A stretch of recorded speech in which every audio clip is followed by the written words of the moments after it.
Entonces un proceso de introspección decía, ¿por qué estoy dedicado al tejo? Y ahí fue cuando yo llegué a la realización. El tejo me ha dado mucho, porque no solo el socio que te decía, sino algo más importante. Jugando tejo conocí a mi esposa, una esposa con la que hoy tenemos una bella bebé.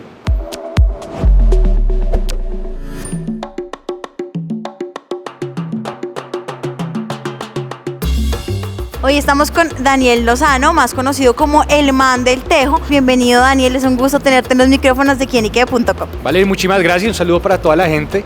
Primero, obviamente, una invitación a jugar tejo, el deporte nacional colombiano. Tú, antes del tejo, ¿qué hacías? ¿En qué momento fue que el tejo llegó a tu vida? Yo era financiero, y eso es difícil de creer. Yo era de saco y corbata, dedicado al computador, pasaba horas en Excel, pero siempre había tenido una pequeña espina del tejo, que lo conocí tarde, lo conocí hasta la universidad, y me permitió saber que era una de las cosas, era un tesoro. Todos los cumpleaños que tenía iba a jugar tejo.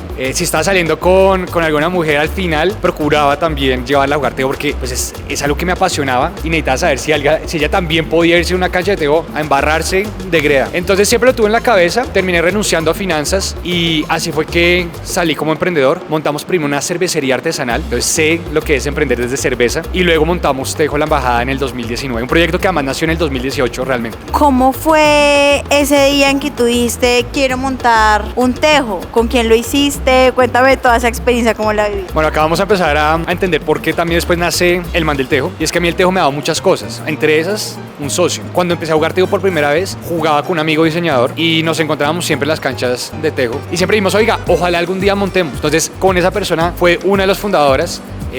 Nos sumamos también a otras 3. Entonces un grupo de 5 personas decide montar un tejo distinto, un tejo donde se pueda tener una experiencia muy diferente, que sobre todo atrayera a gente que no está jugando tejo. Y por eso Tejo La Embajada fue el primer sitio en tener meseros y meseras, que parecía una locura. Tejo con cerveza artesanal, que apoyara a la microcervecería, un tejo que pudiera ofrecer gastronomía, que tuviera gente que hablara inglés también para recibir turistas. Y eso fue lo que nos planteamos desde Tejo La Embajada, y así desde el 2019 hemos procurado que sea un espacio donde todos y todas puedan venir. ¿Cómo ha sido el recibimiento y cómo ha sido el trayecto durante estos años? Porque como lo hablábamos ahorita, el tejo es un deporte que antes, pues digamos que no lo disfrutaba todo el mundo, por decirlo de alguna manera. ¿Cómo ha sido la trayectoria durante todos estos años para que, según lo que veo, que lleguen mujeres, jóvenes, adultos, de todo? Es un proceso de romper paradigmas, de entender que durante muchos años en la cabeza teníamos que el tejo era machista, era para señores de 60, 70 años, y ha sido un proceso de culturizar a la gente, de entender que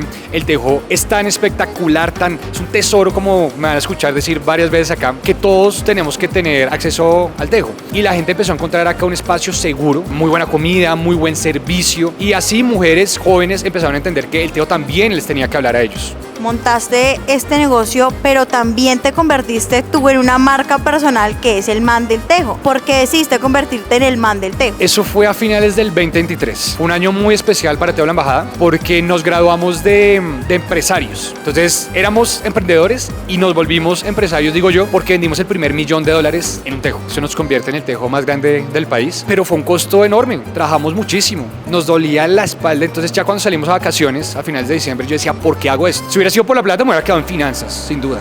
Cuando uno emprende, uno tiene que hacer muchos sacrificios, entre ellos la parte financiera. Entonces un proceso de introspección decía, ¿por qué estoy dedicado al tejo? Y ahí fue cuando yo llegué a la realización. El tejo me ha dado mucho, porque no solo el socio que te decía, sino algo más importante. Jugando tejo conocí a mi esposa, una esposa con la que hoy tenemos una bella bebé. Entonces decía, yo tengo que volverle al tejo, y Tejo La Embajada era una manera de hacerlo, pero también sabía que necesitaba hablarle al grueso de la población. De ahí nace el man del tejo, porque yo soy el man del tejo, y eso no es un personaje que cuando se acaba la cámara cambia, no. Daniel Lozano es el man del tejo, y me ha permitido recorrer el país jugando tejo con esto que tenemos acá, que es el tejo dorado, yendo a los municipios, visitando tejos populares en los barrios, en Facatativá, en Soacha, en Madrid, en Pacho, en Zipaquirá, y este año en muchos departamentos más. El man del tejo, siento yo que también es una marca personal que promueve que las personas jueguen tejo. Entonces ya podemos hablar un poquito del tejo, ¿no? Hace mucho tiempo, ya pues unos años, lo proclamaron deporte nacional, y creo que eso es algo extremadamente importante. Pero ¿cómo ves tú el panorama del tejo en Colombia? ¿Cómo crees que ha evolucionado en estos últimos años? ¿Cuáles son los paradigmas que se han roto? Yo creo que el tejo venía cayendo. Tuve la fortuna,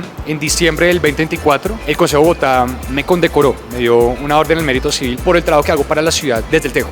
en parte de turismo y cultura. Y lo que le decía a la gente en esa conversación era, el tejo se venía muriendo, estaba cayendo. Muchos sitios de tejo venían cerrando porque especialmente los jóvenes ya no estaban jugando tejo. Hay miles de maneras de decir por qué, pero yo creo que por eso el man del tejo tenía también relevancia, y es aprovechar las redes sociales en donde están tantos jóvenes para decirles, venga, apropiense de esto que es muy colombiano, es de ustedes, es patrimonio cultural. Y creo que había un resurgimiento de todo tipo. Creo que Tejo de la Embajada ha liderado el proceso de tener canchas con otro tipo de experiencia, pero también he visto un resurgimiento en la cancha de barrio. Se conectan a mis envíos en TikTok para decirme, oiga, tenemos estas canchas en tal barrio en Bogotá, en tal localidad, venga y las visita.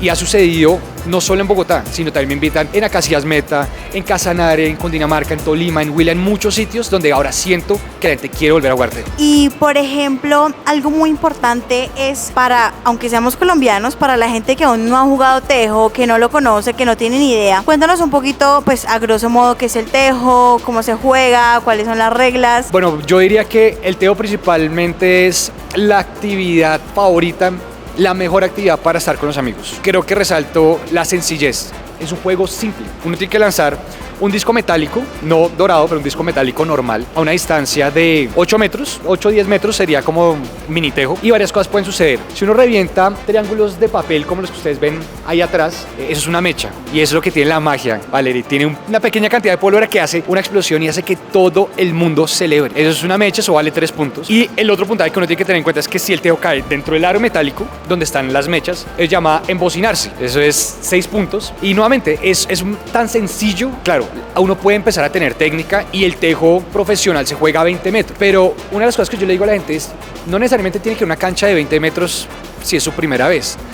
Juegue a 8 metros, juegue a 10 metros, vaya con los amigos, de pronto alguno que le pueda enseñar. Y de esta manera tienen ustedes el mejor pasatiempo, la mejor actividad para estar con amigos y además con familia. Porque acá también recibimos muchísimas familias. Sí, es increíble que antes uno veía solo los señores jugando tejo y ahora vienen familias, mujeres, todo el mundo. Tú conoces un poco, me imagino, obvio que sí, del origen del tejo. Creo que lo mágico viene también de lo incierto. Esto es una creación indígena de los muiscas que habitaban la región cundiboyacense, pero tiene una particularidad, es que no tenían escritura. Entonces lo que tenemos hoy en día es por tradición oral, lo que se comunicó de voz a voz. Hay muchas teorías de por qué existe el tejo o por qué se practicaba. Una de ellas es que, por ejemplo, si tú tenías tu tribu, tu clan y entrabas en conflicto con el mío, en vez de irnos a las armas, hacíamos una partida de tejo para resolver el problema. Entonces imagínate si en este país pudiéramos resolver las grandes diferencias que tenemos jugando tejo. Eso me parece un mensaje muy poderoso, además. Es una de las teorías. Otra es que era para venerar a los dioses. Entonces el mismo lanzamiento del tejo pareciera como si se estuviera ofrendando. Entonces decía que se jugaba tejo cerca de los afluentes. La parte del agua era muy importante para los muiscas. Si se hacía por el día, era para venerar al dios Sol, Sue. Si era por la noche, era para venerar a la diosa Luna, a Chía. Aunque no tenemos precisión, no tenemos certeza, eso es lo mágico. Que en esa incertidumbre hay teorías tan profundas, tan lindas, que nos hace pensar que esto hay que compartirlo. ¿Qué mensaje le das tú a las personas que todavía no se han animado a jugar tejo, que saben que es un deporte nacional, pero no le ponen mucho cuidado a la cosa? El tejo es la mejor manera de hacer amigos. No les prometo que conozcan al amor de su vida como lo hice yo, pero es posible. Lo que sí les puedo decir es que es sencillo, es fácil de jugar y genera una conexión emocional muy poderosa. Hacer la primera mecha es algo que uno nunca va a olvidar. Entonces vayan y apoyen sus tejos de barrio. Vayan a los municipios, cuando viajen pregunten por las canchas de tejo, porque esto es colombiano. Esto, si bien se ha empezado a jugar en otras partes del mundo, eso es completamente colombiano y deberíamos sentirnos todos muy orgullosos y muy orgullosas de esto. Son nuestras raíces, por ahí arrancaría yo. ¿Qué esperas tú que pase con el tejo? Volver el tejo un deporte olímpico. Cuando yo me tracé la meta, como el man del tejo, volver el tejo un deporte olímpico, eso pasa por varios matices. Primero, que sea verdaderamente nacional. Hay que recorrer todo el país y hay que hacer que hombres, mujeres, niños, niñas y adolescentes, todo el mundo lo juegue. Y luego de eso, aprovechar también, por ejemplo, las redes sociales. 1 de cada 3 seguidores míos no vive en Colombia. El 33% de la gente que sigue el man del tejo está fuera del país. Ellos y ellas también son embajadoras de lo que estamos haciendo. Porque si sabemos que es tan especial, si sabemos que genera esas relaciones entre los amigos, pues oiga, eso debería ser uno de los regalos que Colombia le debería dar al mundo.